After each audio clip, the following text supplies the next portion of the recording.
showbiz fanatics, Alden Richards and Catherine Bernardo, totoo nga bang magkasama sa iisang event kagabi? Pero bakit nga ba walang mga resibo na magkasama sila? Ito nga ang dahilan, panoorin natin ito. Ang lahat ng yan, but before that, if you haven't subscribed yet to my YouTube channel, please don't forget to like, share, and subscribe at i-hit mo na rin ang notification bell for more showbiz updates. Bago tayo magsimula sa ating updates for today's video, nais ko po muna magpasalamat sa lahat ng mga legit viewers, subscribers at ang lahat ng mga legit na nanonood at sumusubaybay sa lahat ng ating mga updates. Maraming salamat po.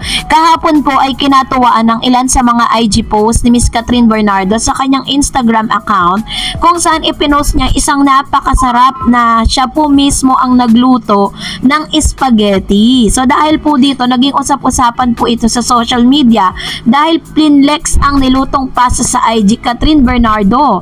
Patitikimin kaya si Alden Richards? Yun po ang tanong ng ilan. Nagpasalamat pa ang aktres sa TikTok para sa pasta recipe na niluto niya. Assuming nga ng ibang netizen na ipapatikim daw ng Asian phenomenal superstar kay Alden Richards ang mga nilutong pagkain. Kaloka talagang ibang mga fans, no? Nagsiswimming nga palang aktres nitong linggo sa kanilang infinity pool kasi nga ang mga pamangkin na sina Lexin at Kiona at siya ang ay personally na nagluto ng mga pagkain nila. Binibiro nga ng ilang netizen ng aktres na perfect wiping nga raw ang peg nito. Dream daw nila ang makitang nagsiswimming ang Kat din sa Bernardo Mansion Pool at pinagluluto mismo ni Kat si Alden. May ganun?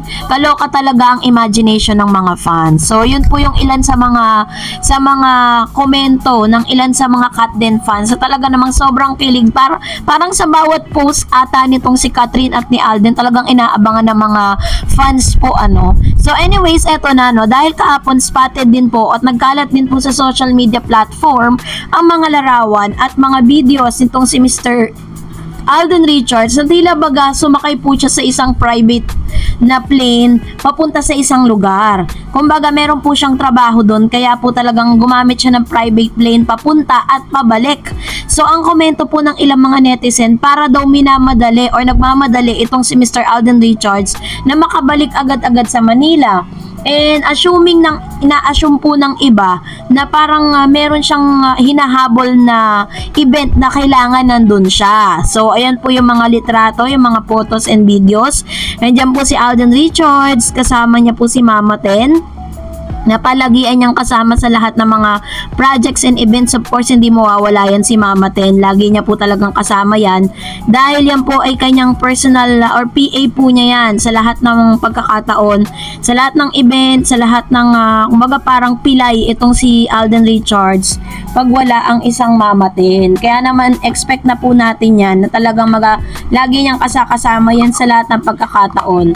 And at the same time, ayun na nga, ayan. So, naspatan din siya na ito naman yung papunta or ano siya, mapabalik na ng Manila pagkatapo or papunta pa lang, parang ganon, di natin maunawaan kasi wala naman nakalagay.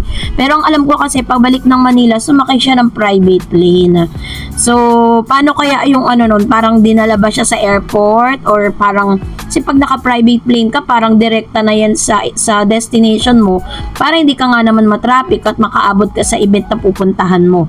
And marami po talaga ang mga nagkomento kung bakit nga ba nagmamadali ang isang Alden Richards at totoo nga ba na magkasama si Alden Richards at si Miss Catherine Bernardo dahil po kahapon ay na maagang dumating itong si Miss Catherine sa isang event po ng Pepsi kasi isa po siya sa mga ambassadors at isa po siya sa mga endorser, kasama po si Mr. Daniel Padilla. Pero yung event na yun ay magkahiwalay, parang walang Daniel na nakita doon. Magmula kasi nang nag-announce na itong si Catherine Bernardo and Mr. Daniel Padilla na totally naghiwalay na sila, lahat po ng mga produkto na magkasama sila ay hiwalay na nila itong ginagawa. Katulad po ng isang food chain, hindi na po sila magkasama doon. Sa isang, or di ba meron po silang isang malaking food chain na ini-endorso, KFC. Tapos sumunod yung isang food chain na hindi na rin sila magkasama. So kahapon nga ay ito ang tanong ng marami kasi ito nga siya, naka-blue siya. which is siya po kasi ay model ng Pepsi na may logo na kulay blue kaya naka-blue siya. Ito po ay ginanap sa Manila Hotel. Maagang-maaga pong dumating doon si Catherine Bernardo para sa paghahanda sa kanila pong event that time. Ipinost niya po ito sa kanyang IG account. And inaasahan din natin na makikita natin si Alden Richards doon. And ito po yung photos naman na nagkalat. Ayan, nagpa-picture po ito, isang taong ito kay Catherine. Tapos may photos din po na lumabas na parang nandun din si Alden Richards at same po yung parehas po yung background ng picture. Ayan. So, ito si Alden Richards. Naka-red siya. And same po yung background. Medyo madilim lang sa part ni Miss Catherine. Pero yung ground is kulay yellow. And sabi ng ilan, bakit daw hindi sila wala silang photos na magkasama. So, naging questionable po yun. Pero, dito po sa Twitter, ay talagang usap-usapan to. Sabi dyan, isa lang ba yung lugar nito? Pakisagot po, haha. Tapos, sumagot naman ng isa, yes, same. Sabi naman isa, besties, wala ba kayong picture na magkasama dyan? Hehe, ayan. So, marami talaga nagtatanong, bakit nga ba walang photos, walang mga videos, at walang mga paayuda ang Kat din? So, kahit po may mga ganitong pictures na naglabasan dahil magagaling po talaga ang mga netizen diba? So, ito lang po yung paliwanag dyan. Dahil Alden Richards is one of the endorser din po ng isang drinks. No, na talagang hanggang sa ngayon, and yun naman pong drinks na yun is energy drink.